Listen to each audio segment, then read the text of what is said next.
बुधवारा सकाळी फातोडा भुरग्यांक स्विमिंग क्लासीत प्रवेश मेळोवपा खातीर पालकांची व्हड गर्दी दिसली। प्रवेश प्रक्रियेच्या तांत्रिक गडबडीक लागून पालकांक वराच्या वरां लायनीक उबे रावचे पडले।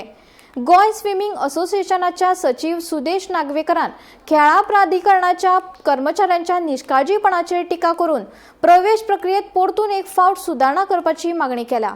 कितलीशीच वर्सां हो प्रश्न मांडून लेगीत प्रशासन दर फावटी दुर्लक्ष करता असोय आरोप तांणी केला।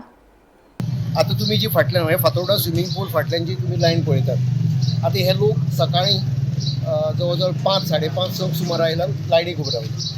आता हांगा सिस्टम कशी आसा, हे लोक कितें करतात, तांकां फॉर्मां दितात आनी तांकां सांगतात admission will be open on one particular day. So त्या दिसा सकाळ फुडें सगळ्यांची रश आसता, प्रत्येकाक भुरग्याक एडमिशन जाय आसता। आता I have been telling these people for ages, कितलो तेंपूच जाला हांव तांकां कितें सांगता, you make a system wherein somebody comes, a parent comes for the admission, see that you give him a form, tell him these are the formalities, medical certificate आणि दोन ताजें एडमिशन करून दवर। ताका पळय खंयचो बूक जाय तूं बूक मेंटेन कर, ताका जी खंयची डेट जाय, खंयचो टायम जाय, खंयचो बॅच जाय तो ताका बॅच दी। These people are not ready to these people want to trouble people.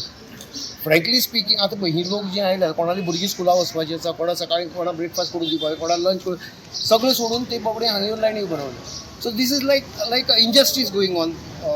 I have been telling them as a secretary of Swimming Association of Goa, I have been telling them not to adopt the other system. For example, I'll give you a small example. Now suppose you want to book a hall for a wedding. Say next year is your wedding. So today you can go, you can book, you can make the payment and book your slot. Similarly, you can maintain a book.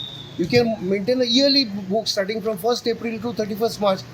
Plan your batches accordingly, put the names right, but they're not listening.